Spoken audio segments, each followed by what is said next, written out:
নমস্কার বন্ধুরা, বাঙালি রান্নাঘরে চলে এলাম আবারও একটা নতুন রেসিপি তোমাদের সঙ্গে শেয়ার করব বলে।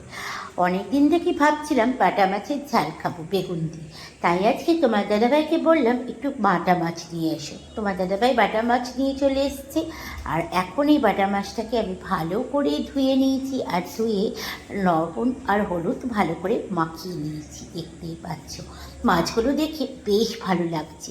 কি সুন্দর লম্বা লম্বা মাছ, এরকম মাছ হলে আর কি চাই, তাই না বলো? তো কথা না বাড়িয়ে চলো রান্নাটা শুরু করি। তেল বসিয়ে দিয়েছি কড়াই, আর কড়াইয়ের মধ্যে মাছগুলোকে দেখো ভাজা বসিয়ে দিয়েছি। এখন মাছগুলো একটু লাল লাল করে ভেজে তুলে নেবো প্রথমে। তো এবার মাছগুলো ভাজা হয়ে গেছে, আর মাছগুলোর দশা দেখে তো আমার কান্না পেয়ে গেল। আসলে কি জানি, বুঝতে পারলাম না মাছগুলো এরকম ছেঁড়াবেড়া হয়ে গেল কী করে। লাল লাল করেই তো ভাজবো ভেবেছিলাম, কিন্তু মাছগুলো এরকম হয়ে গেল। আর কি করা যাবে, আমার কপালে আজকে দুঃখ আছে, বোঝাই যাচ্ছে। তো ছাড়ো, মাছগুলোকে রেখে দিলাম। এবার আমি একটা মিক্সিং বলে টমেটো, আদা, রসুন, জিরে আর একটু সামান্য সর্ষে দিয়ে দিলাম, আর স্বাদ মতো লঙ্কা দিয়ে একসঙ্গে বেটে দেব। আর এইদিকে লম্বা লম্বা করে বেগুন কেটে নিয়েছি, যেহেতু এটা বেগুন দিয়ে ঝাল হবে তার জন্য। তো প্রথমে বেগুনটাকে লম্বা লম্বা করে কেটে নিয়ে ওই মাছের তেলেই বেগুনটাকে লাল লাল করে ভেজে দেব। আর এইদিকে আমি একটা গোটা বড় সাইজের পেঁয়াজও কেটে নিয়েছি, কারণ বেগুনগুলো ভাজা বসিয়ে দিয়ে তার করতে করতে পেঁয়াজটা কাটা হয়ে গেল। আজকে না মনটা সত্যি খারাপ হয়ে গেল, ভাবলাম বাটা মাছের ঝাল খাবো, আর মাছটাও খুব সুন্দর এনেছিল তোমার দাদাভাই, কিন্তু কি আর করা যাবে, মাছগুলো এরকম দশা দেখে আজকে আমার কপালে দুঃখ আছে। তোমার দাদাভাই আজকে আমাকে বকুড়ি দেবে, বুঝতেই পারছি। তো কি আর করা যাবে। তো চলো, বেগুনগুলো তুলে রাখলাম ভেজে। এবার আমি ওই তেলের মধ্যে পেঁয়াজটা দিয়ে দিলাম। একটা বড় সাইজের পেঁয়াজ কেটে নিয়েছিলাম, একটু হালকা ব্রাউন কালার হয়ে গেলে এবার ওই বেটে রাখা যে মশলাটা ছিল সেই মশলাটা দিয়ে ভালো করে কষাবো। আর তোমাদেরকে আগেই বলে দিই, এই বাটা মাছের ঝাল করতে হলে কিন্তু বাটনার সঙ্গে 1 চামচ মতো সর্ষে অতি অবশ্যই দেবে, তাহলে কিন্তু খুব সুন্দর টেস্ট হয়। সর্ষে আর জিরের টেস্টটা তোমরা পাবে।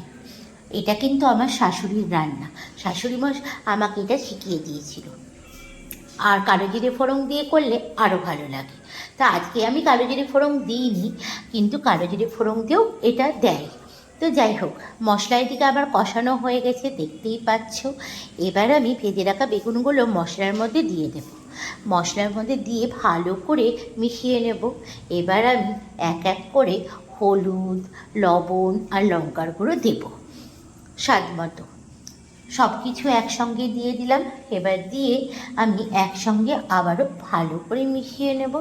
ভালো করে মিশিয়ে নিয়ে একসঙ্গে ভালো করে মিশানো হয়ে গেছে, দেখতেই পাচ্ছ। এবার আমি অল্প পরিমাণ একটু জল দেব, জল দিয়ে ঢাকা দেব, কারণ এটা কিন্তু যেহেতু ঝাল হবে, বেশি কিন্তু জল দিলে হবে না।